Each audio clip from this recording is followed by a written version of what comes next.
من منصة حناجر أبدا لن تصمت لمجد محال أن يسقط. أهلا وسهلا بحضراتكم جمهور نادي الزمالك العظيم في ابلكيشن زملكاوي، بودكاست زملكاوي، وحلقة جديدة من حلقات البودكاست اللي بتشرف بشكل خاص أني بقدمها النهاردة لحضراتكم في واحدة من أبرز وأهم الحوارات المنتظرة الحقيقة في الفترة الأخيرة.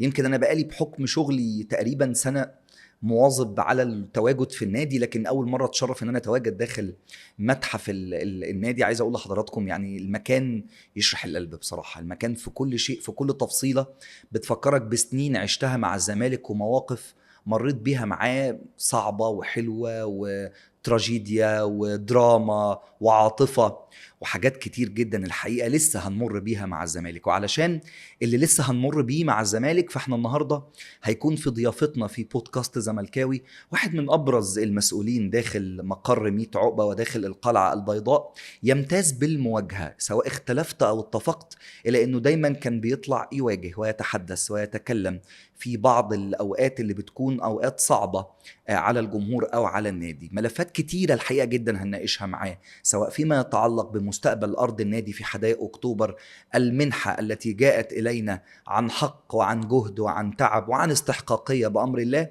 أو فيما يتعلق بمصير ملف فريق الكرة بطل الدوري المصري. إذن عن الزمالك وكل ما يشغل بال حضراتكم عن بطل الدوري المصري وفي حضرة درع الدوري المصري، مع واحد من أبرز وأهم وأكثر المسؤولين مواجهة داخل 100 عقبة. بيشرفنا المهندس هشام نصر، نائب رئيس مجلس إدارة نادي الزمالك. أهلا بيك يا باشمهندس، مشرفنا يا فندم. اهلا وسهلا بيك. ازي حضرتك؟ انا سعيد ان انا معاك، لان انت من الوجوه الجديده اللي لاقيه قبول جدا مع الجمهور الزملكاوي بالذات، وانا ببقى سعيد لما الناس بتبقى خلفيتها مهنيه، فلما بتيجي بتتكلم بطريقه مهنيه بيطلع منها حاجات كويسه. أشكرك على راسي الحقيقة، وأنا مبسوط جدا إن الحوار دوت في التوقيت دوت الحقيقة توقيت مهم لينا كلنا وللزمالك، وإحنا بنبص لبكرة وبنحاول ننسى مشاكل كتير مرت بينا امبارح، بس امبارح دوت برضو بنتعلم منه بعض الدروس وأكيد بنستفيد منه بأشياء كتير. وحضرتك بتبص دلوقتي على الموسم الماضي، هل بتعتبره الموسم الكروي الأنجح في عهد مجلس الإدارة الحالي؟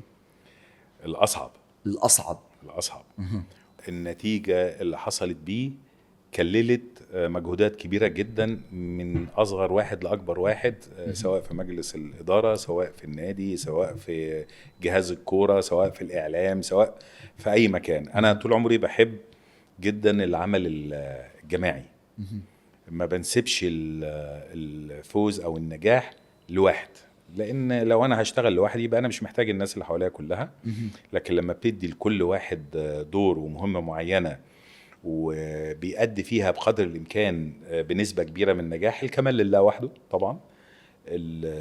أي واحد بيبقى عنده أخطاء، والأخطاء بتزيد نتيجة الضغوطات والمشاكل اللي موجودة، لكن دايما في الآخر بتشوف إيه المنتج أو إيه الثمرة بتاعت المجهود ده. فكللت الحمد لله بتالي درع الدوري حاجة تقريبا من رحم المعاناة. الجمهور يقول ده اهم دوري في تاريخ الزمالك. متفق بالزبط. كزملكاوي في الامر ده؟ بصراحة من حجم المعاناة اللي كانت موجودة والقوة اللي استمر بيها لغاية آخر لحظة. طبعا ده التاريخ هيسجل هذا. طيب أنا قاعد مع مهندس، والمهندسين دايما بيحسبوها ورقة وقلم، inputs outputs، لازم تطلع صح. inputs الموسم دوت غاية في الصعوبة، والاوتبوتس واحد من أغلى الدوريات. تأثير الفراشة كان في قرار تعيين مدير رياضي، ولا في قرار التمسك بيه في أصعب الأوقات تحديدا نوفمبر وديسمبر؟ أنا سألت السؤال ده قبل كده وكانت إجابتي واضحة جدا. سر هذا الدوري التمسك باستمرار التجربة قولا واحدا. يعني إحنا لما خدنا القرار في الأول بأن إحنا نعمل المديول بتاع مدير رياضي بالجهاز بتاعه بالناس اللي حواليه وليه صلاحيات بياخدها وبيستمدها من مجلس الإدارة، ابتدينا البداية دي ومشينا. حصل عثرات وحصل مشاكل كأي تجربة في الدنيا واسمها تجربة. فحصلت الناس بتبقى مستعجلة شوية على نتائج التجارب بصفة عامة. أول ما بيحصل أي دروب، القرار الأسهل والأسرع والأسوأ هد المعبد. فانا بصراحه يعني انا ومجلس الاداره كلنا طبعا تصدينا لهذا الموضوع علشان لا كان لازم نخوض التجربه للاخر، لان كان في بوادر. مش شرط على فكره ان النتيجه تبان مباشره جوه الملعب، لان انا طول عمري بقول ان اللي جوه الملعب، اللي بيحصل جوه الملعب هو نتيجه المذاكره اللي بتحصل بره الملعب. يعني الفوز بالبطولات ما بيبقاش جوه الملعب، هو بيختتم جوه الملعب، بتطلع نتيجه الامتحان جوه الملعب. لكن كل اللي بيحصل بره الملعب باك ستيج في حاجات اهم. هو ده بقى الشغل، وهو المعاناه، وهو التصدي للمشاكل و لحد ما بتوصل ان تنزل الملعب تكسب الدوري. فتخيل ان الدوري ده كمان، وده انا عايز اسجل نقطه هنا مهمه جدا، يعني الدوري ده انتهى امتى؟ حسم امتى؟ قصدي النتيجه بتاعته 20 مايو اخر مباراه في الدوري. صحيح. كان قبل كده ايه اللي بيحصل؟ بتبقى انديه كتيره جدا خلصت كل مبارياتها، صح؟ وانديه تانية بقى 10 ماتشات. مظبوط. فبيبقى خلاص هو عارف هو عايز كام نقطه وعايز مش عارف ايه وبتاع، فده كان انفير. كان ده احد طلبات نادي الزمالك العام السابق بضروره عمل مسابقات الدوري عن طريق ابلكيشن او سيستم. وفعلا الاتحاد المصري لبى طلب نادي الزمالك واشترى سيستم اعتقد من انجلترا او حاجه كده، بحيث مفيش حاجه اسمها تاجيل مباراه بالتليفون، مفيش طب استنوا شويه، طب لا انا عندي مباراه، لا. ولما بصراحه رابطه الانديه اصرت على عدم التاجيل للكل الا في حالات ضروريه قصوى بتوافق جميع الاطراف، كان نجاح ان المسابقه انتظمت. ولما انتظمت الزمالك خد البطوله. بل ان في شكوى من ده، يعني احد المسؤولين السابقين في قطاع المسابقات اشتكى ان مجلس اداره الكابتن حسين لبيب هو من اطاح بيه بسبب وقعه مباراه القمه الشهيره. وده حقيقي. فانتوا بتفتخروا بجزء من دوت. مش هقول نفتخر، هو كل له قدره وكل له بدون احترامه، لكن الفكره نفسها لا، ما كانت الموضوع بيدار بطريقه غير سليمه كان بيحصل عليها يعني الزمالك ما كانش بياخد حقه او بيتظلم او واحنا ما طلبناش الا الفير فقط. فنتيجه الفير ايه؟ لما اتطبق الحمد لله رب العالمين ربنا كرمنا بالبطوله. صحيح. باشمهندس هشام، الطبيعي الاختلاف، وفي اختلافنا رحمه. حينما يحدث اختلاف في وجهات النظر مع احد المسؤولين، مع المدير الرياضي، القرار بيتم اتخاذه ازاي؟ لان الجزء دوت دايما بيبقى ليه مرجعيه، دايما بيبقى ليه قصه. هل حينما يحدث اختلاف ممكن في اوضه اللبس، ممكن داخل الغرف المغلقه، الاختلاف دوت لا يترجم على الشاشه؟ لان الحقيقه دايما مش بنشوف اي اختلافات، لكن الكلام كتير كتير كتير. هل هناك اي اختلاف في وجهات النظر وفي النهايه الصلاحيات بتكون ليه كامله؟ لا، انا مش عايز اسميها اختلافات، انا بسميها حوارات ونقاشات. وده في عالم الرياضه وفي عالم الاداره بصفه عامه لازم يبقى موجود. طبعا انت لو بتشتغل لوحدك خلاص، ما انت مش محتاج راي حد ولا تستعين بحد. احنا اليومين دول وانا قاعد معاك كده في اجتماعات كتير بتجري وعلشان السيزون الجديد. أيوة. وهنعمل ايه، والمدربين والاجهزه واللعيبه والقيد وكل الكلام ده لازم يحصل فيه اجتماعات الى ان يتم التوافق. التوافق ايه الرؤيه دي؟ اقنعني باللي انت بتقوله وانا انفذه لك عيني. طبعا انت زي ما بتجيب سي او مثلا في اي شركه، انت اللي مختاره، انت اللي معينه عشان يدير. عشان ايه؟ عشان هو ناجح. عشان هو ناجح وكفء وعنده رؤيه. لكن انا لو جبت واحد وقلت له اعمل كذا، ما تعملش كذا، هات ده، ما تعملش ده، جبته ليه؟ صح؟ التخصص يا جماعه خلاص، الرياضه بقت بزنس عالم رهيب. التفاصيل والديتيلز والبلان والامكانيات موضوع كبير جدا. فانا لما اجيب حد انا اللي مختاره وانا اللي متعاقد معاه وانا اللي مديله صلاحيات عشان اثق ان هو فيه ايه، عنده خبره وعنده تجارب وعنده رؤيه واحنا في ظهره. درع الدوري ده اثقل الثقه دي. حقيقي. حقيقي يخلينا نكمل التجربه. اقول لك سر. اتفضل. البلان اللي كانت محطوطه ما كانش فيها الفوز بالدرع الدولي. تأهل للتشامبيونز ليج. يعني كان الطموح ان احنا ناخد الكونفدراليه ونخش الشامبيون ليج. ده كان البلان.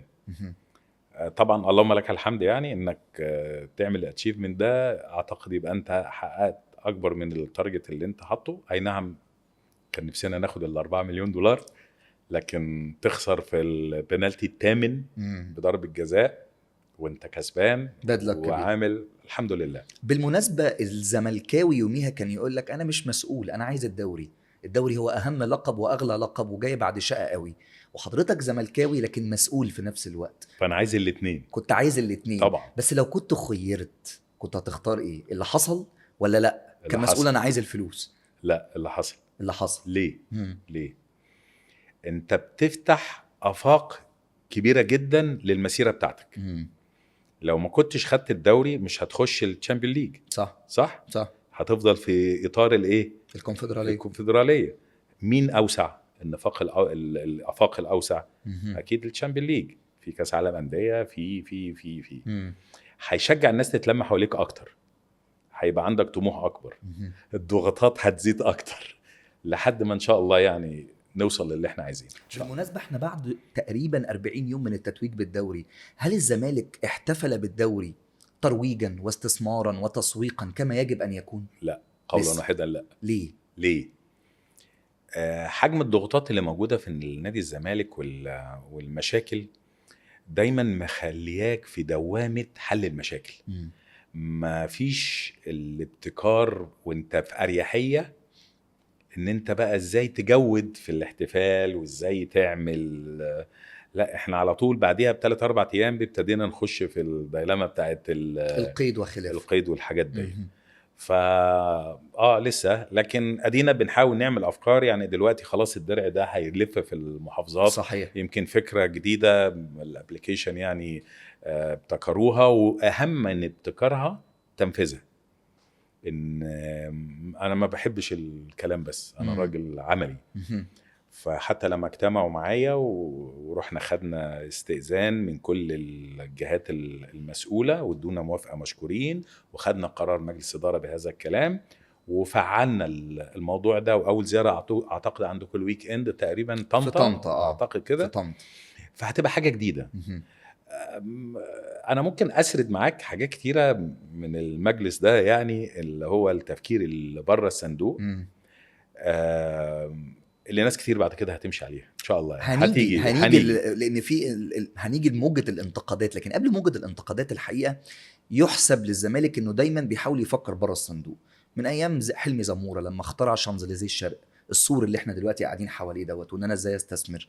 ربما مجلس إدارة الزمالك الحالي اذا اعتبر ظالما في كثير من الملفات، الجمهور نفسه لا يعتبره الا مظلوما في ملف ارض اكتوبر. انتوا حاربتوا كتير قوي في الملف دوت، وفي النهاية تم الإنصاف، إنصاف إلهي بأمر رئاسي. اللهم لك الحمد. يكون في أرض لنادي الزمالك ربما ما تكونش نفس المساحة، لكن كيفية استثمارها وموقعها واستغلالها يدر ملايين ودخل كبير جدا لنادي الزمالك. أنا هتكلم بصفة شخصية على الملف ده بالذات، لأن أنا كان أحد أحلامي لما كنت في اتحاد الهاندبول. أنا راجل مهندس أصلا ورياضي، الحمد لله لعبت على مستوى عالي، فعندي خلط كبير جدا ما بين المنشآت الرياضية والاستثمار الرياضي والإدارة الرياضية، خلطة كده يعني. فزي ما كنت في اتحاد الهاندبول كنت عايش على حلم ان انا اعمل كومبلكس مش صالة بس اللي هي في 6 اكتوبر، لحد ما جريت وراها، وطبعا كله تحت رعاية الدولة، لان من غير الدولة ما كانش الحلم ده اتحقق.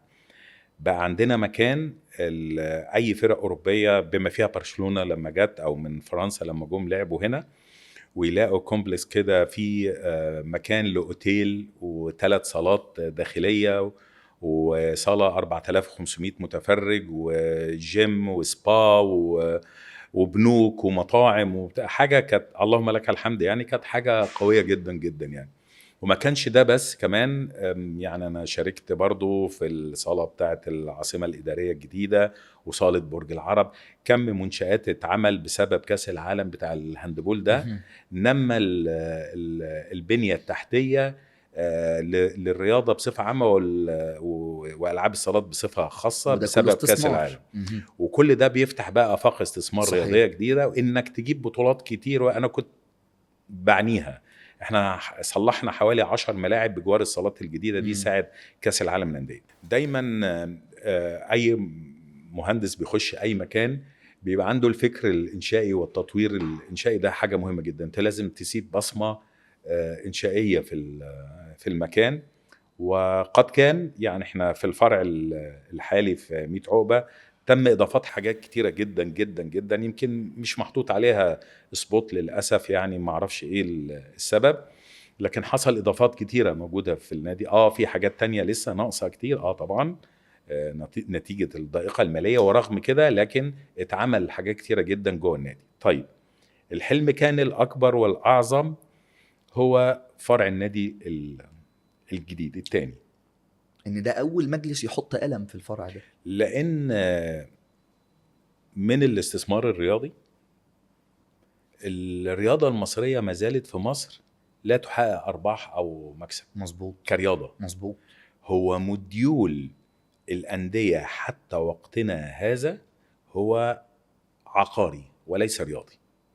يعني هتلاقي الانديه اللي كل ما عندها عدد فروع اكتر هتلاقيها مستقره ماليا اكتر، نتيجه الاشتراكات، نتيجه الاكاديميات، نتيجه المطاعم، نتيجه صحيح. المدخلات دي كلها يعني.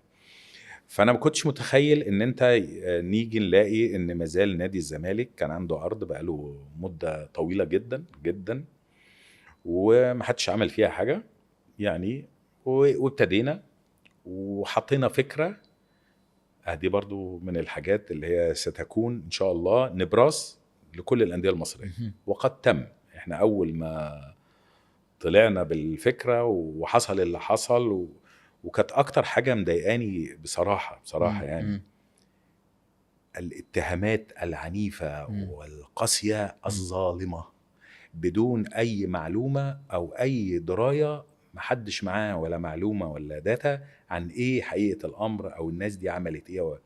سيل من الاتهامات العظيم اللي يمس الشرف حتى. صحيح. لكن الإجابة تأتي سريعا من رب العالمين، اللهم لك الحمد، يعني برعاية فخامة الرئيس عبد الفتاح السيسي، إن القرار اللي طلع قرار مبدع بصراحة يعني. وكان فيه ستر كبير جدا لنوايانا اللي حصلت قبل كده بصراحة يعني، اللهم لك الحمد يعني. لأن أنا كنت بتعجب إن في ناس، أنا آسف اللي أنا هقوله يعني، إن هم بيدعوا إن هم زملكاوية أنت بتهد في النادي مش في الأشخاص. مظبوط. هي الأرض لما راحت من مين؟ من النادي، من أعضاء، النادي. من الجمهور. صح؟ صحيح. كانوا للأسف بيساعدوا في هذا الكلام للأسف، ويؤججوا الموضوع وكله خطأ. يقوم رب العالمين بقى لما يجينا القرار الجديد بكل تفصيلة اتقالت قبل كده مكتوبة بالحرف، ده دليل على ايه؟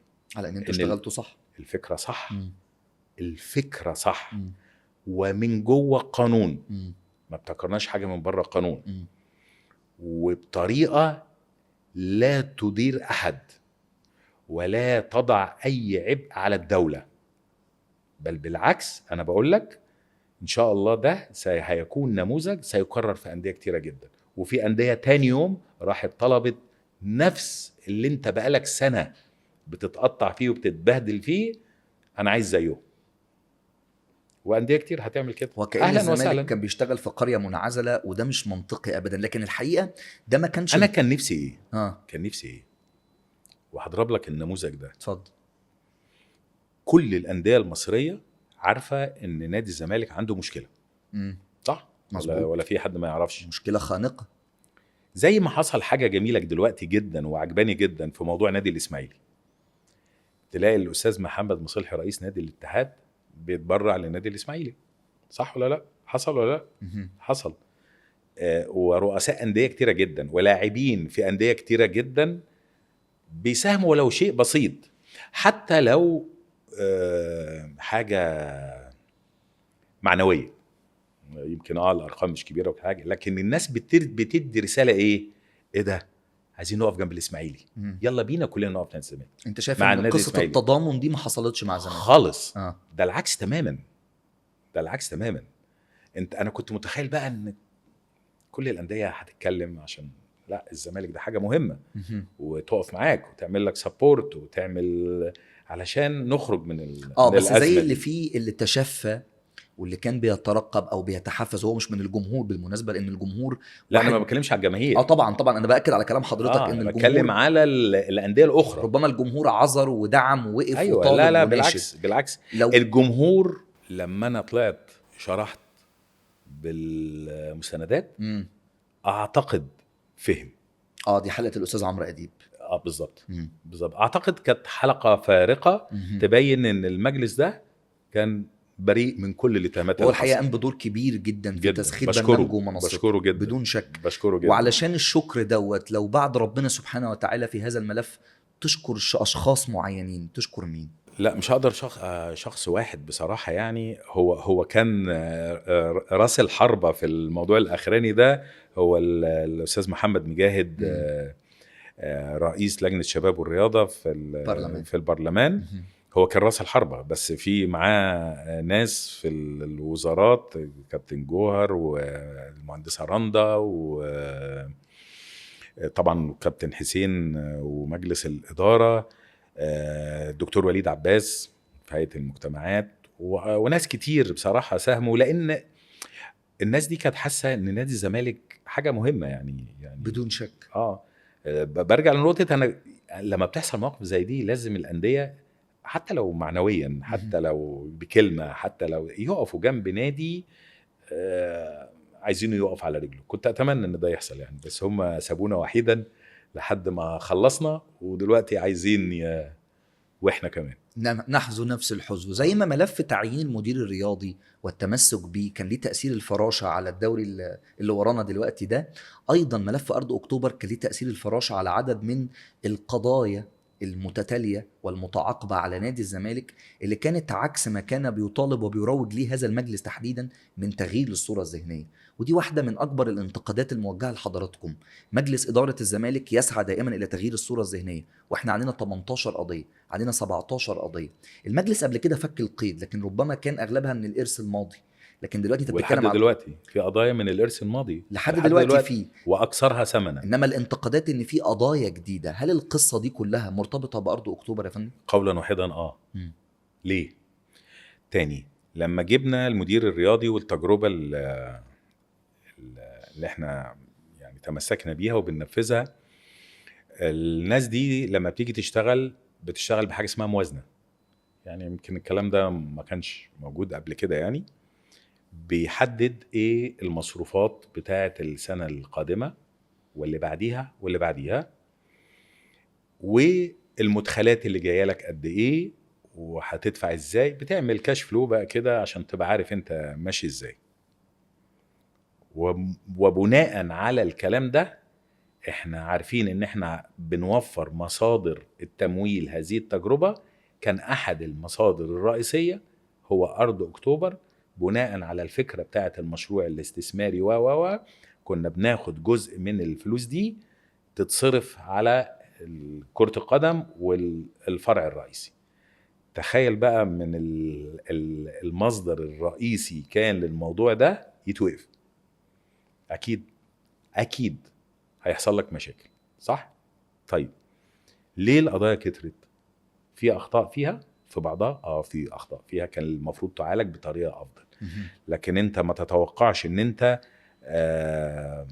لما يكون حجم الضغوطات اللي عليك والمشاكل اللي عليك ان انت مش هتغلط. ده متهيألي اذا كان الناس اللي في رخاء وفي يعني وسع من ده كمية الأخطاء يعني رهيبة، صح ولا غلط؟ بس تسليط الضوء مش بيتم بنفس بالظبط كده. احنا محطوطين على طيب عندنا أخطاء، عندنا أخطاء. طيب الأخطاء حصلت ليه؟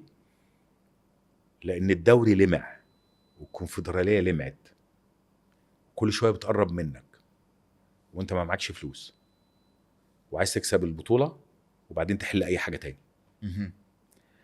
هسألك سؤال، انت جاي لك $10,000 فقط، عرفت تدبرهم، وربنا يعلم احنا كل مباراة بمباراتها، كل شهر بشهره بنتصرف ازاي عشان نحل المشاكل بتاعت فريق كرة القدم فقط.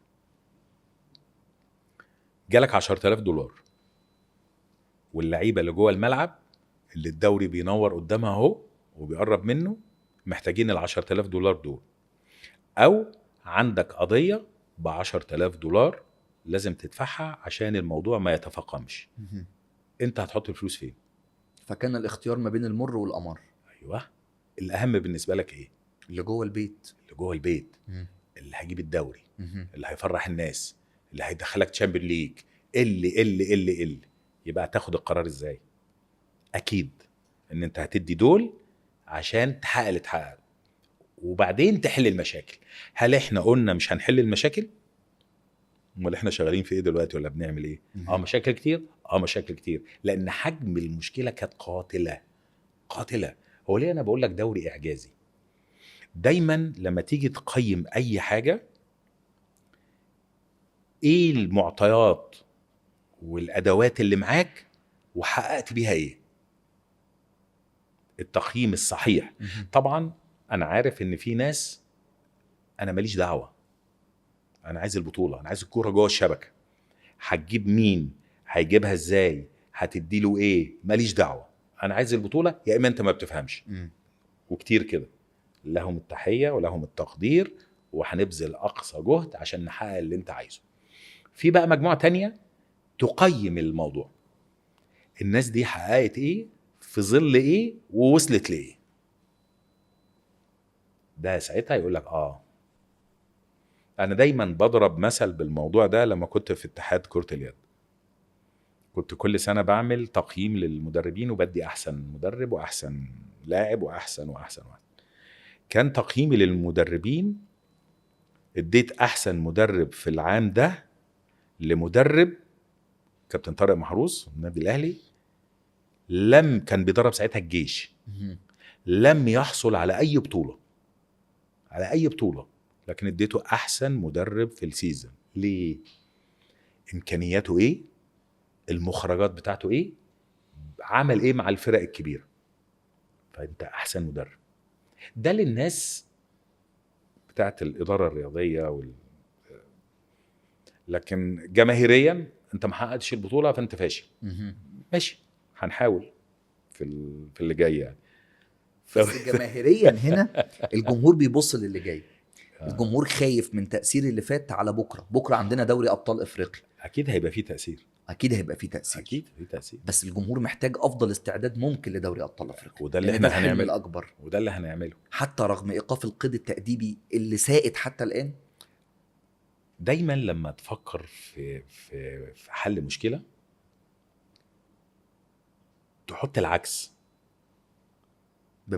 بمعنى لو في احنا حتى اللي انا ما زلت مصر، لو عندي نسبة 1% عشان حل المشكلة مش هسيبها 1%، هكمل لغاية اخر لحظة، لعل اشيله كله، لعل اخفضه بدل فترتين يبقى فترة بتاع. انا ده طبيعي، يعني انا هقاتل لغاية ما لا يدرك كله لا يترك كله، لغاية صفارة الحكم. خلاص ماشي. لكن لا انزل بقى على ارض الواقع. انا لو فكيت يلا بينا بقى نشوف ايه النواقص، عايزين 3-4 لعيبه ناقصين في اماكن محدده، يلا بينا ونكمل اللي احنا عايزينه، صح؟ طب لو مفيش، مش هتلعب، هتشارك في بطوله افريقيا، هتعمل ايه؟ هتحسن الموجودين اللي معاك، هتتمرن اكتر، هتعمل معسكرات، هتزود التركيز، هتعدي كل زي ما حصل في الدوري ده. احنا كنا بنمشي ايه؟ مباراة، عايزين نكسب دي وعايزين نكسب بعديها، طب دي خسرنا فيها، طب هو في الازمات لازم كده. بس التحدي المرة دي اكبر، واللي حصل السنة اللي فاتت استثناء. هل الاستثناء يتكرر تاني الموسم الجديد؟ ادواتك ايه؟ لو حصل لا قدر الله، انا قلت لك هقاتل لغايه اخر لحظه، لو حصل مش هتلعب، هتلعب. مهم. ولا انا بقول حاجه غريبه؟ اضحك على الناس واقول لهم لا لا لا انا لسه هجيب صفقات ولسه هجيب ناس وبتاع ومش عارف ايه، مم. ويطلع انا مش كده. مم. انا مش كده. مش انت لسه قايل هشام بتاع المواجهه ومش عارف ايه وده؟ انا راجل واقعي. الناس بتزعل مني وبتاع، مم. لكن في الاخر هو ده الواقع. في وجه ايجابي للموضوع دوت الناس بتبص له، ان احنا نقدر نصفر عددنا، نقدر نسدد ديوننا الكرويه، نقدر ندي لكل اللعيبه ديت استدامه ماليه بمستحقات منتظمه. حلو، برافو، فده رائع، يفرق معايا. حضرتك رائع. شايف ان انت ممكن تتعهده بده للجمهور ان شاء الله، بشرط بشرط؟ شركه الكوره. مم. ده انا هدفي ليه حاسس ان الموضوع ملعبك يا فندم؟ يعني كمشجع او كمشاهد. كالعاده انا مم. لسه قايل لك نادي الزمالك ان شاء الله ان شاء الله نبراس لكل الانديه. مم. يعني من الاخر كده بالبلدي خليني اقولها لك، اتقل تاخد حاجه نظيفه. اه. وشغالين في الموضوع ده، وهتسمع كلام قريب جدا، مم. لان هو ده الحل الوحيد من وجهه نظري انا الشخصيه لفريق الكوره، لفريق الكوره، زي ما كان ارض اكتوبر حل للنادي. للنادي. اوكي. فريق الكوره، رايي الشخصي قولا واحدا شركه الكوره. شركه الكوره توفير بقى الماليات والديون والالتزامات المستقبليه هي دي الرياضه خلاص، الاحترافيه. مم. لو تم الموضوع ده اوعدك ان هيبقى فيه الاستدامه بقى اللي حضرتك بتطلب بقى. هو ده بقى النزول لارض الواقع. مم. هو ده اللي انت بتقوله. طب انا خلاص ما عنديش غيط جديد، هتعمل ايه؟ رحت انت قايل ايه؟ يبقى لازم احقق للي موجودين استدامه ماليه. برافو عليك. يبقى انت نزلت على ارض الواقع، واللي موجود معاك ده هتعمل معاه ايه؟ لو انا اديته مستحقاته وريحته نفسيا وضغطت عليه في التمرين هاخد منه منتج. هو ده الكلام. وتطويره فنيا. كل حاجه بقى. مم. كل حاجه على اللي معاك. صح ولا لا؟ مم. هو ده الواقعيه، وانك بتحسن وتجود الواقع اللي موجود معاك عشان تطلع افضل نتيجه. مم. هل بتعتبر نفسك اكبر داعم لجون ادوارد داخل نادي الزمالك؟ مم. ليه؟ مقتنع. مم. انا راجل في حياتي دايما بحب اللي بيخطط واللي برؤيه. عنده اخطاء، عنده اخطاء ولو عنده حاجه خطا بنقول له صلح دي وبيستجيب، لكن في الوقت المناسب وفي التوقيت المناسب. لكن انا لو من دي 1 تعالى يمين روح شمال اطلع فوق، لا، غلط. هل تم الاختلاف معاه على انتداب كابتن معتمد كمدرب مؤقت ما في حصلش. عنق الزجاجه بتاع ما يناير؟ حصلش. كلنا بما فيهم جون، بما فيها الناس كلها، بالاجماع معتمد جمال. هو ليه الاصرار على تكمله جون ادوارد؟ لكن في حين ان في وقت من الاوقات كان في موجه رهيبه انه لازم يمشي. ولا ما حصلش؟ صح. طيب لانك ما بقيمش التجربه كده. كفانا بقى موضوع ان لا ده يمشي دلوقتي حالا وده ما بيفهمش ومش عارف، نروح ماشيين ونبتدي من اول السطر. بالتالي خدنا التجارب دي. اعتقد دلوقتي بقى فيه استقرار واستمرار، وما وصلناش للمثاليه لغايه دلوقتي في التجربه بتاعت جون، لان المقومات والعوامل الخارجيه اصعب بكتير. صحيح. جدا. يعني انا كنت متخيل ان ممكن نبقى انجح من كده بكتير. هو لما اتكلم معايا في رؤيه في 3 سنين ناوي يعمل ايه في كل ويندوز هيعمل ايه، وحتى اللعيبه اللي جابها بيقيمها وممكن يطلعها وممكن مش، لحد ما يوصل في السنه الثالثه المفروض للايديال، بشرط تنفيذ مع اللي هو طالبه او اللي هو حطه المدخلات. طب لما يحصل بقى العكس، مفيش، الشاطر بقى اللي بيعمل ايه باللي موجود؟ اللي انت دلوقتي حالا قلت طب اللي موجود ده لازم نعمل له كذا كذا كذا عشان نطلع منه افضل حاجه. هو ده.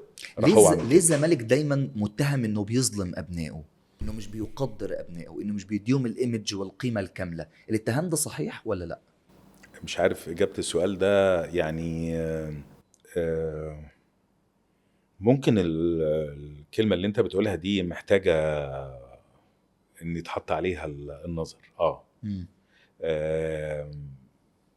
ان المفروض اي مكان بيبقى قوي بابنائه وبنجومه وباساطيره، بشرط انكار الذات. يعني انا معجب باللي انت بتقوله ده فعلا. احنا محتاجين ان الناس كلها تبقى موجودة حوالينا بدون مصالح، بدون اي استفادة، يبقى عندنا نادي اللي هو الزمالك هو الهدف. الموضوع ده بيعلي المكان جدا جدا، وان شاء الله هنسعى له ان شاء الله، اوعدك. بيقولوا في الامثال اللي فات مات. هل يتعهد مجلس اداره الزمالك بعد المنحه اللي جت بموضوع الارض واللي تم انصاف حضراتكم فيه بشكل او باخر ان ما يحصلش تاني قضايا متراكمه على النادي في السنه وربع اللي متبقيه للمجلس؟ شركة الكورة شركه الكوره، ومتى شركه الكوره؟ شغالين فيها قريب، هتسمع كلام كويس ان شاء الله قريب جدا. يعني وجود شركه الكوره يعني ان مفيش اي قضايا تانية على النادي. خلاص انت هتضخ بقى في ده استثمار. هو اللي بيخش في شركة الكورة ده مش استثمار؟ الاستثمار ده عايز ينجح ولا ما ينجحش؟ ينجح، أكيد. صح؟ اكيد. فمش عايز يكرر اخطاء موجودة، وعايز يسدد الديون عشان يحقق الاستقرار والاستدامة المالية. الناس دي مش بترمي يعني فلوس وخلاص، لا، بتدرس كل الكلام ده، وبتبقى عارفة ايه المديونيات وايه المستقبل القريب والمستقبل البعيد. شركة بقى وعايزة تكبر وعايزة تخش البورصة وتتباع بأرقام موضوع أكبر من كلمة شركة كورة. ليه التراجع الرهيب في ألعاب الصالات؟ ليه الزمالك مش هو الكوماندوس في اليد؟ ليه الزمالك ما بقاش الأول في الباسكت رغم المحاولات اللي جرت السنة دي للأمانة تحديدا في فرقة الباسكت واللي كان ليها بصيص من الأمل ظهرت في بطولة الكاس؟ ليه الزمالك بعد في الطايرة؟ ليه الزمالك في ألعاب الصالات ما عادش زي الأول؟ ده حصاد. هو احنا ليه كنا مميزين في كل ألعاب الصالات؟ قول لي رأيك. ليه؟ لأن عندك قاعدة ناشئين مرعبة. أنا هقول لك الديتيلز بقى بالتفاصيل. مرعبة في كل ألعاب الصالات، لأن نادي الزمالك طول عمره مميز بألعاب الصالات. خلاص؟ طيب لما جينا ندخل في ألعاب الصالات، تحب نبتدي بأنهي لعبة؟ الهاندبول. احنا لما دخلنا في الهاندبول، بس الناس بتنسى، كانوا بقالهم موسمين اعتقد خسرانين، تمام؟ واحنا جينا في نص موسم، يعني المفروض ما نتحاسبش على السكواد اللي موجود والمشاكل اللي موجودة، خلاص، لان جاي في نص موسم. الناس ناسية ان ايام الانتخابات ان جميع العاب الصالات كانت بتلعب ب9 كارنيهات، ولا نسينا؟ مش في ناس من المرشحين تبرعوا بفلوس عشان يرجعوا كارنيهات للعيبة، عشان بدل ما بنلعب ب9 كارنيهات نلعب ب13 كارنيه؟ ولا الناس نسيت؟ عايز تكسب ازاي؟ تمام؟ الاتحادات ليها مديونيات او المدينة يجي 40 مليون جنيه كل الاتحادات، عشان كده ما كانتش بتديك كارنيهات تلعب. تكسب ازاي؟ خلاص. الهاندبول، وانا بتاع هاندبول وياما نصحت واشهد على كده كل من كان بيتواصل معايا من المجلس السابق بخصوص الهاندبول بالذات، وكنت دايما اقول لهم كان سر نادي الزمالك في قاعدة الناشئين اللي عنده. يا جماعة صعدوا الناشئين، اهتموا بقاعدة الناشئين علشان استمرارية التفوق. خلاص. ايه اللي حصل؟ تعد معايا كام لعيب طلع للاحتراف الأوروبي، وانا اللي شخصيا اللي فتحت الاحتراف في أوروبا وانا في اتحاد الهاندبول، وشايف دلوقتي مستوى الهاندبول في مصر عامل ازاي. يحيى خالد منين؟ الزمالك. حسن قداح زمالك نفس الأمر. يحيى الدرع، سيف الدرع، سند، محمد ممدوح هاشم، كريم هنداوي، محمد علي، كمل معايا، متهيألي يعني الطيور المهاجرة دول اللي وقعوا الفريق ولا عشان ما خرجناش تاني؟ ايوه، انا مش ضد ان هم يسافروا، يا رب كلهم يطلعوا يحترفوا، لان بيعود على منتخب مصر. خلاص. المفروض اعمل ايه بقى؟ اطلع البدايل بقى، واطلع قطاع الناشئين، واطلع. طيب لما جينا احنا بقى في المجلس عايزين ندعم العاب الصالات يا هشام يا ناصر يا كادر يا اداري. صح. الناس بتبقى متخيله ان هشام ناصر اول ما هيدخل هنكسب كل الالعاب. هشام ناصر لما دخل اتحاد الهاندبول كنا خسرانين كل المنتخبات في جميع الأعمار، أفريقيا ناشئين وشباب ودرجة أولى أفريقيا. ابتدينا نشتغل 3 سنين لحد ما خدنا كاس العالم ناشئين، برونز العالم شباب، رابع أولمبياد فريق أول. بعد إيه؟ شغل 3 سنين. شغل إيه بقى؟ معاك تدريب وبتجيب مدربين أجانب وبتجيب مش عارف إيه وبتعمل سيستم وبتعمل شغل.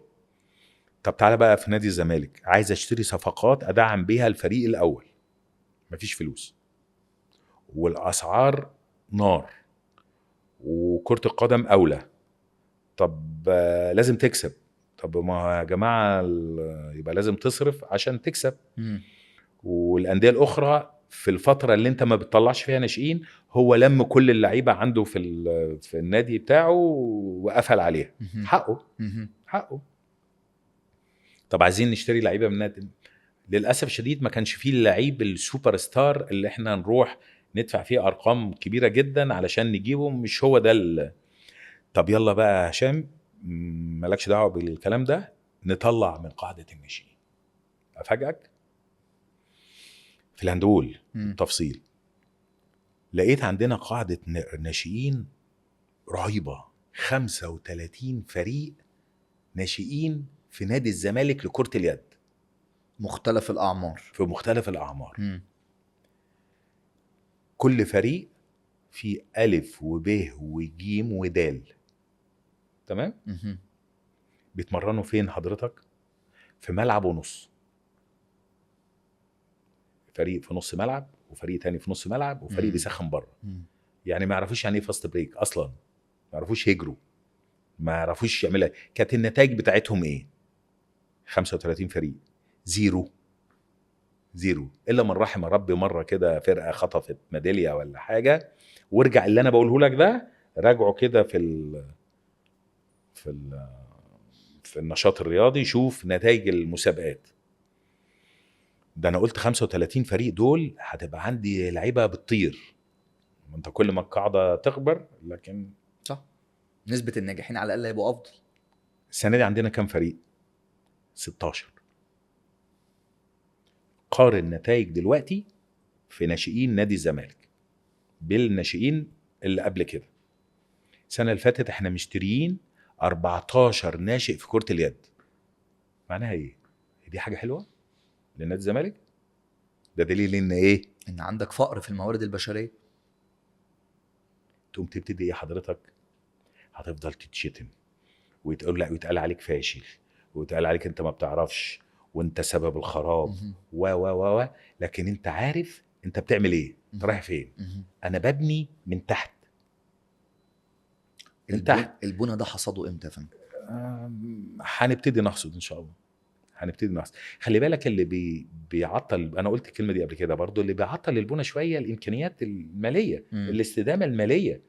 موضوع كرة القدم والقضايا ده شافت كل حاجه. بس المصاريف اللي اتصرفت هل توازي قيمه عدم النجاحات اللي اتحققت؟ وهنا برضو موضوع الكرة النسائية أو الرياضة النسائية داخل نادي الزمالك، لأن حضرتك اتكلمت في ملف مهم جدا من شوية متعلق بأن اللي عندي جوه أنا محتاج أبقى أديله الأولوية، وكذلك فرق الكرة وكذلك الفرق الخاصة. خلينا نكمل ألعاب الصالات وبعدين نتطلق للكرة النسائية.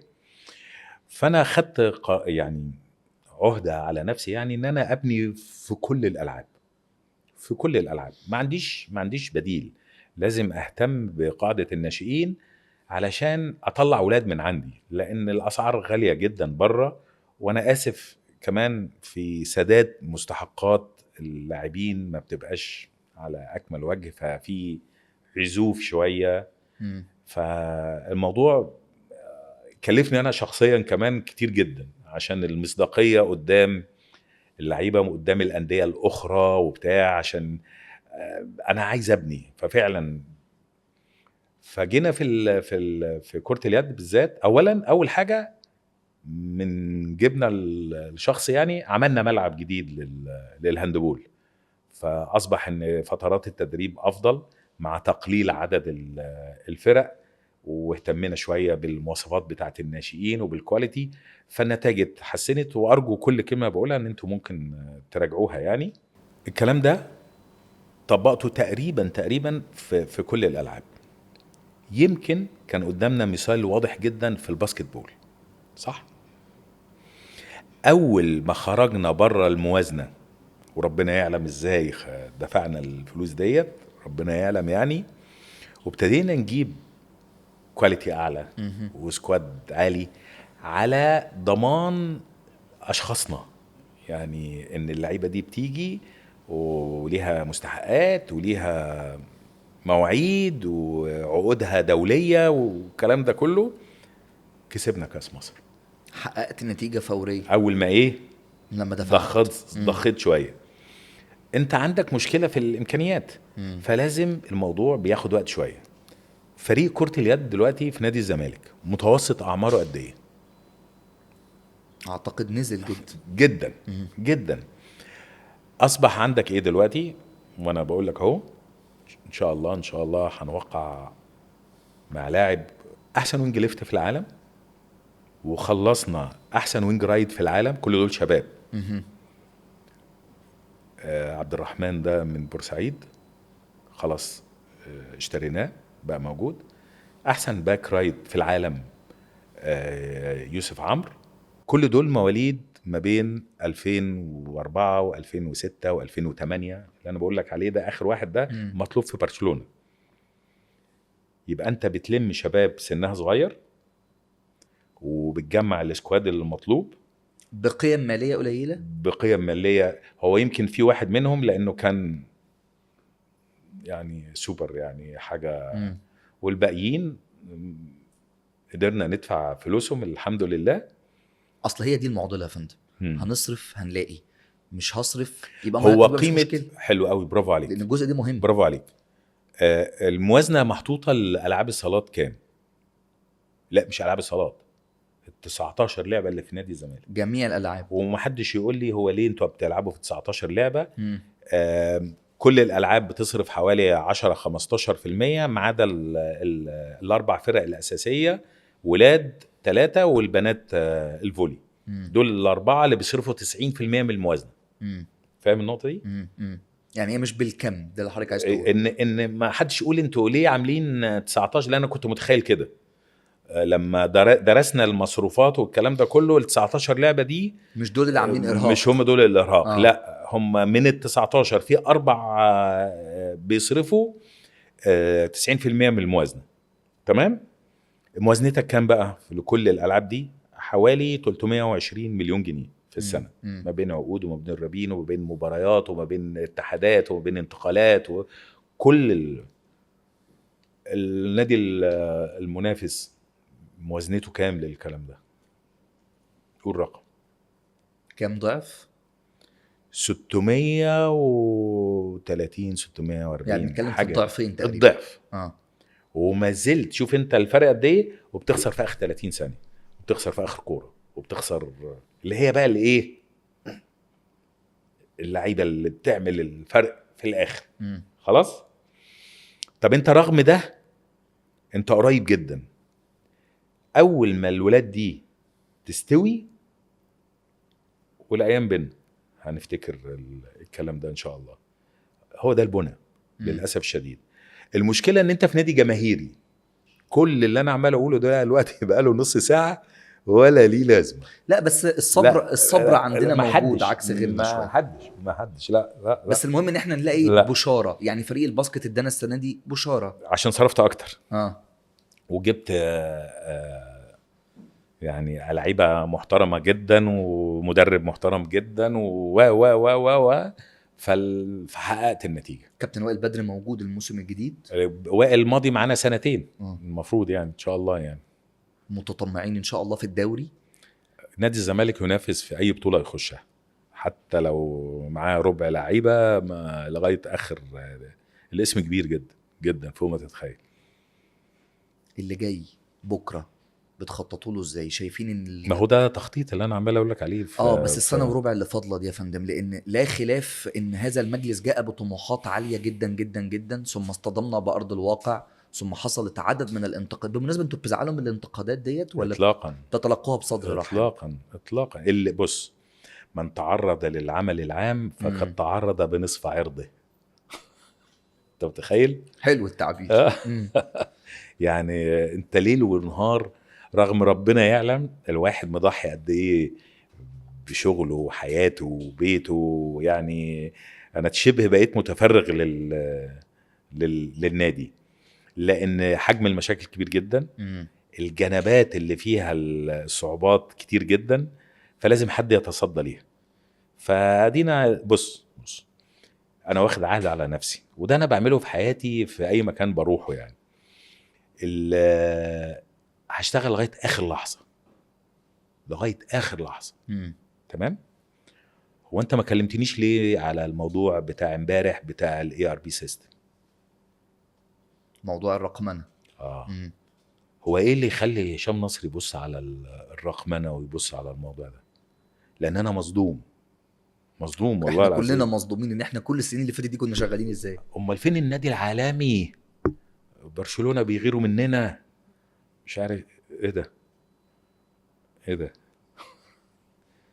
فلا، حطيت ايدي في الموضوع واللهم لك الحمد، ولا اكتشفت ناس جواهر في نادي الزمالك والله العظيم، مهندسين وفي منتهى التواضع وفي منتهى الزملكاويه، واعضاء جمعيه عموميه محترمين، وحاجه جميله والله. نادي الزمالك فيه هو ده حل الزمالك بالمناسبه يا باشمهندس، توالي مجالس متتاليه ولم كله تصنع بيسلم كوادر كله. ولم تصنع كوادر. يعني انا لما اكتشف المهندس ماجد المهندس سيد زميله ده، ولاقي الراجل عنده كم العلم والخبرة انه يعمل حاجة زي دي، لما الاقي في واحد الاستاذ شريف الغرباوي عضو مجلس إدارة، عضو جمعية عمومية في النادي، وله هذا الكم من الخبرات و وفي زيهم كتير جدا جدا، وإنكار ذات غير عادي، ودي مهمة جدا. ولما ابتدينا ما فرملوش، رغم ان احنا قابلنا على فكرة صعوبات وطب وناس عايزة ايه واشتراطات وبتاع. اشتغلنا شغل كبير جدا جدا لحد ما النتيجة الحمد لله ربنا وفقنا، وهنبتدي الخطوة دي. هي الخطوة دي المجلس هيلحقها على بعد ما تحول السيستم بقى في نادي الزمالك. لا بس حصاد ثمارها هيبقى افضل على مدار السنين اللي جايه. يبقى انت بتشتغل لمين؟ لنادي الزمالك. صح. الابليكيشن اللي اتعمل، المجلس ده هيلحق يجني الثمار العظمى منه؟ لا. شايف نجاحه الفوري قد ايه بالمناسبه؟ الفوري يعني اللي اتحقق لغايه دلوقتي لا انتوا لسه متوقعينه ولا لسه مستنيين اكتر؟ لسه اكتر بكتير. وده احنا مستنيين بقى في الموضوع ده بالذات، هو ده الجمهور بقى. صح ولا لا؟ الجمهور هو نمرة واحد في الفوز بالدرع ده. في اختلاف؟ احنا عايزين بقى استمرارية هذا الدعم، ان الابليكيشن ده ينجح ويحقق اهدافه ويستمر، مش لقطة كده وخلاص. في أندية تانية عملت ابليكيشن وفشل تماما.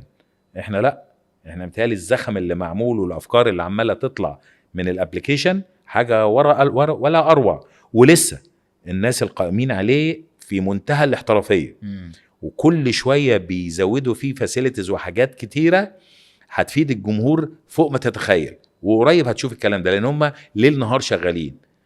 في زي اي حاجه، في البدايه كان في شويه معوقات تقنيه اتحلت في ايام، والموضوع بقى اكثر من ممتاز. يمكن الناس اليومين دول مشغولين بكاس العالم فبعيد شويه عن الابليكيشن. ايوه احنا مش عايزين كده بقى. ايوه احنا عايزين يبقى على طول الابليكيشن ده شغال. في نص الموسم الماضي نظرا للظروف رحل دونجا ورحل ناصر ماهر، الجمهور متخوف جدا من رحيل واحد من نجوم الفريق بالذات، واحنا لغايه دلوقتي مش ضامنين هنقدر نعمل صفقات صيفيه ولا شتويه ولا السنه اللي جايه. هل بوجود بعض الامل من المتدفقات الماليه توعدوا ان مفيش اي حد يرحل من نجوم الفريق؟ انت حطيت الشرط والاجابه اهو. لو في تدفقات تضمن الاستدامه الماليه ما عنديش مشكله، بشرط مفيش لعيب مش هنكرر الخطأ اللي حصل قبل كده. مفيش لعيب كبير على البيع او يعني لا. اولا هو لازم يبقى عايزني وانا عايزه وفي توافق بيني وبينه، صح؟ في استدامة مالية هنحافظ على كل الناس. في ناس مش هتتوافق معايا وهيحصل زي ما حصل قبل كده، لا كله جاهز للبيع، مفيش مشكلة. لكن الناس اللي عقودها مكمله هو ده كل المقصد. ايوه. الناس اللي عقودها لسه قدامها سنتين وثلاث لا لا سنين. لا لا لا مم. لا دول موجودين يعني. مم. يعني اكيد يعني. لكن لو حد هيبقى كريتيكال وهيدخلني وهيزنقني، خلاص ما بناش اتعلمنا من التجربه، ما حدش هيزنقني. ايه اكبر قرار صح المجلس خده، وايه اكبر قرار من وجهة نظرك شايف انه كان محتاج مراجعة كبيرة جدا؟ اكبر خساره انا قلناها قبل كده، ان استمرار تجربه جون دي كان قرار كويس الحمد لله جدا يعني، وجاب نتيجه افضل من اللي كنا متفقين عليها يعني، او الكانت ولا الحيز المتوقعه. الاستثماري والفكر المتعلق بارض اكتوبر؟ ده الصدمه الكبرى. وهو احنا كنا سعداء جدا بالفكره لانها تجربه رائعه رائعه، وانا بقول لك كل الانديه غيرت البلانات بتاعتها، وعندي البلانات بتاعتهم. ف لما تتصدم بقى الصدمه دي اكيد كانت اثرت عليك يعني.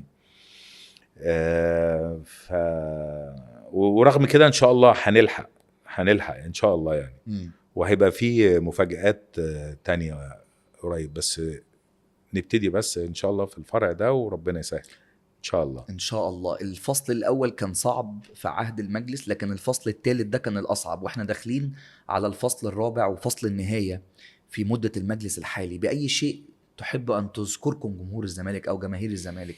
هذا المجلس يذكر بايه من وجهة نظرك؟ واحنا فاضل لنا فصل واحد. يعني انت قصدك اللي احنا عايزين نحققه السنة الجاية يعني؟ بالظبط. يا رب نوصل لأبعد مدى في الشامبيون ليج لحد ما ناخدها يا رب. لو حصل ده خطة التحضير محتاجة تبقى مختلفة. وانت عارفها؟ لا. طب امال بتقول مختلفة ليه؟ عشان لازم تبقى حاجة واو عشان نقدر نحقق حلم زي ده. انت مفترض السوق من قبل ما لا من قبل ما تعرفها. انا بتكلم كزملكاوي لانه لا اجابة غير سليمة يعني. مين قال لك ان احنا ما بنفكرش هنعمل العادي؟ مين قال لك العادي؟ فوق العادي اكيد طبعا. اكيد طالما انت طموحك كبير يبقى هتعمل فوق العادي. اصبروا بس اصبروا. احنا عيبنا بس ان احنا ما بنطلعش كتير وما بنتكلمش كتير وبتاع، وساعات الموضوع ده بيبقى غلط يعني. بس حضرتك بتصنف دايما ان انت دايما بتواجه وبتطلع وبتتكلم، ومن هنا بتاخد انتقادات. اهلا وسهلا بالانتقادات. انا بحط الناس على ارض الواقع. هو انا بغلط في يعني في حد انا بقول وجهة نظر شخصية ووجهة نظر مجلس، وبحب دايما ابقى واقعي يعني. ما للاسف ما بقولش كلام وخلاص يعني حقيقة الامور ايه، وايه اللي المفروض يحصل، وايه اللي المفروض يتم. وانا متهيألي ما بطلعش كتير قوي يعني انا متهيألي كل فترة لما بتحصل ازمة في الاوقات كل لما بتحصل ازمة فانا لها ما طبع.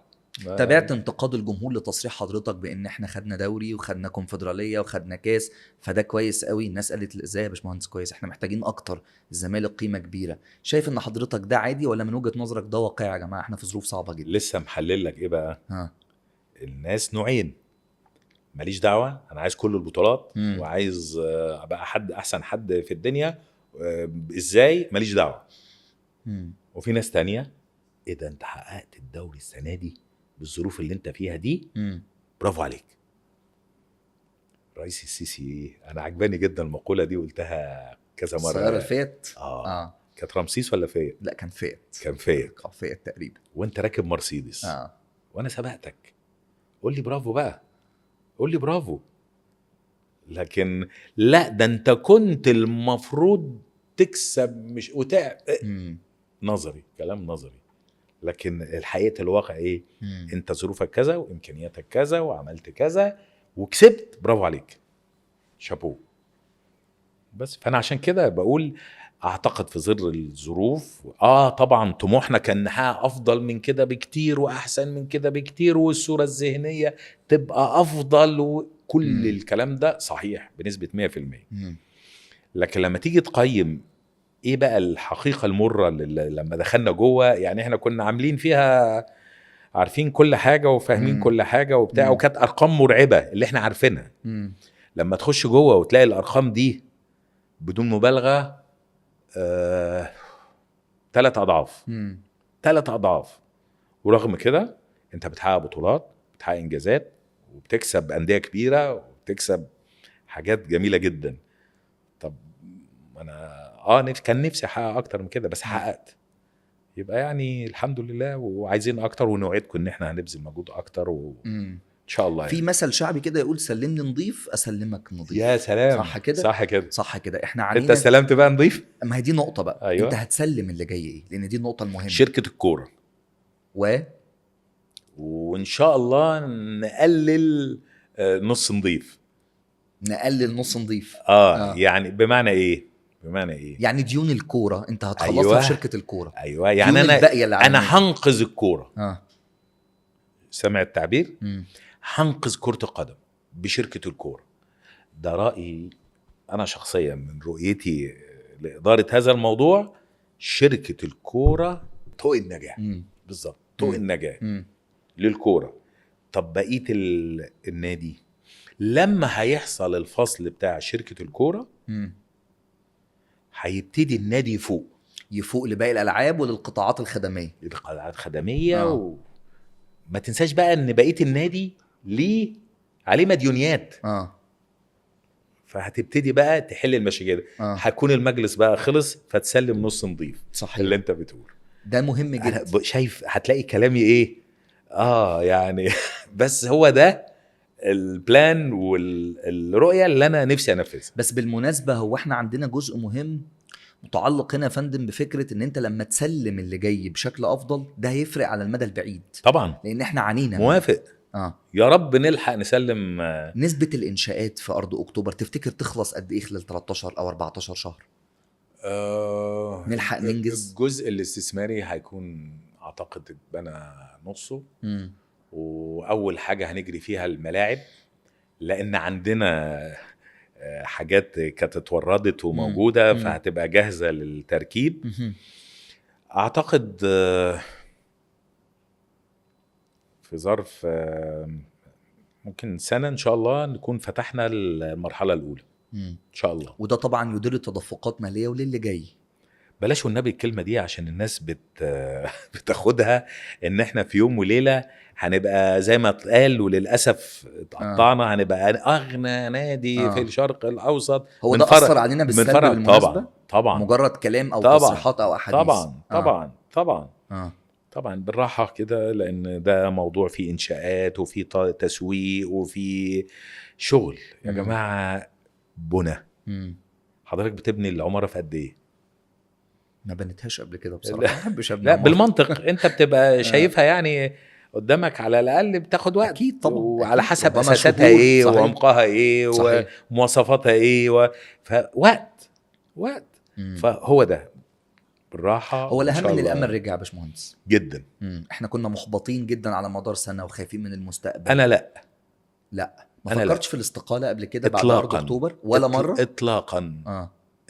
ولما كنت بتسمع الناس كانت بتقول امشوا بقى، امشوا، سيبوها بقى، خلاص مشونا. مشونا. انا ما بنسحبش، انا بلعب المباراة لغاية اخر لحظة. الحكم يطردني، الاتحاد يوقفني، تمام.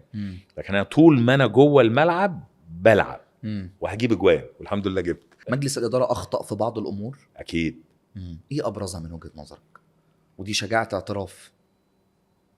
مش عايز اقول اسماء ومواقف معينه، لكن خلينا في المجمل بشكل عام، يعني في ملف ما او في في ملف القضايا الاخرانيه عندنا تسويف زائد. هو تسويف اضطراري، لكن هو بالاخص في 2 قضيتين كانوا ممكن يتحلوا بطريقه افضل من كده. لا بدون اسماء، ما انا قلت لك. لا اجانب ولا مصريين؟ بغض النظر. يعني في 2 كانوا يداروا بطريقة مختلفة.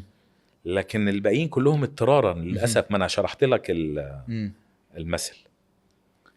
قرارات أخرى يعني كان لازم تتاخد وما اتاخدتش، الاعتبارات وبتاع. لكن أنت ما بتعرفش حجم الخطأ إلا ما بيحدث. يلا نلخص حوارنا السريع في بعض الأسئلة السريعة. يلا. أكتر شخص سند المجلس الحالي؟ ماليا ممدوح عباس. معنويا بصراحة كان في جروب أكثر من رائع، مم. أكثر من رائع، كان ملموم حوالين هذا المجلس بقيادة كوكبة، مش عايز أقول أسماء يعني، رموز وفنانين ورجال أعمال رياضيين طبعا طبعا يعني هل ما زالوا ملتفين؟ طبعا طبعا الناس بتحب الزمالك، لاموا عليكم في مخلصين بعض للزمالك. الأوقات في ملف معين؟ على فكرة هم بيبقوا شركاء في أفكار كتيرة جدا يعني. بيبقى ولو في حاجة هي مضايقاهم ولا حاجة بيقولوا. ناس في منتهى الاحترام يعني. بصراحة يعني الماتش ده لما كسبناه حسيت ان احنا خدنا الدوري آخر ماتش مع الآخر كده يعني، مش سموحة ده حقيقة، مش بيراميدز. لا ليه؟ ليه؟ لأن انت خسرت ماتشات كان لا يمكن تخسرها، وكسبت ماتشات لا يمكن تكسبها. فهو اخر مباراه مثلا يعني انت رايح بقى تخلص خسرت، صح؟ فلا مع اخر مباراه مع اخر مباراه. اكتر مباراه عصيبه كانت مباراه نهائي الكونفدراليه أيوة. ولا ماتش سيراميكا؟ لا انا بالنسبه لي سيراميكا طبعا. سيراميكا طبعا الكونفدراليه انا كنت رئيس البعثه في الجزائر. والله اخواتنا الجزائريين باركولي بعد الماتش على البطوله من الاداء اللي احنا لعبناه هناك. من الاداء العظيم اللي لعبناه هناك، قالوا لي مبروك البطوله. ولما جم هنا اول 5 دقايق الزمالك بيجيب جون، انا قلت 3-0 نخسر البطوله. الجمهور دايما بيطلب منكم، حضرتك تطلب ايه من الجمهور؟ يستمروا زي ما هم كما كنت زي العهد اللي احنا شفناه منكم ده. استمروا. انتوا فعلا الداعم الاساسي واللاعب رقم 1. الكلام ده مش شعارات، وخصوصا مع نادي الزمالك، مع جمهور نادي الزمالك. الموضوع مش محتاج مزايدة مع جمهور نادي الزمالك. مفيش اشخاص، الزمالك هو اللي باقي. شجعوا الزمالك، شجعوا الفريق، شجعوا النادي، سيبكم من الاشخاص فقط. في حلم تتمنى تحقيقه قبل ما المجلس ده ينهي مدته؟ ما اعرفش هنلحق ولا لا يعني. انا عايز يبقى عندي اكتر من فرع لنادي الزمالك. ما اعرفش هنلحق ولا لا. على الاقل ممكن تاخدوا موافقه على منح اخر، ليه لا؟ خدنا الموافقه. خدتوا الموافقه ان شاء الله. بس قالوا اثبتوا جديه. اثبتوا جديه في الفرع الاول. ايوه صح بالظبط يعني. ومنطقي طبعا. ومنطقي طبعا. وانتوا قادرين على اثبات الجديه دي في الفتره دي. الله المستعان. ادعي لي. الله المستعان. تتعهد لحاجه بالجمهور في ختام الحديث؟ لن ندخر جهدا في دعم فريق كرة القدم لنادي الزمالك، لنادي الزمالك ككل، حفاظا على اسمه. هنحاول نعمل شوية حاجات في السنة ونص دي يعني للتجويد والتحسين، سواء جوه النادي. يا رب الواحد يحقق الأحلام اللي هو بيحلمها لنادي الزمالك. دايما في نقطة رجوع في حاجة معينة حضرتك شايف ان انتوا لو رجعتوا نفسكم فيها تقدروا تفرقوا جدا في السنة اللي فاضلة ديت؟ أكيد. أنت كل ما بتدخل لقدام شوية بتفكر في التطوير، أكيد في حاجات لازم تتطور ولازم تتحسن.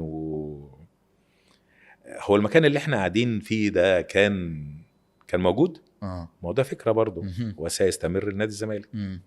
فربنا يسهل في اللي جاي. المجلس قادر يختم المدة زي ما بدأها بنفس الصورة الذهنية الجيدة بالطموحات رغم كل الانتقادات والمصاعب والتحديات والمشاكل؟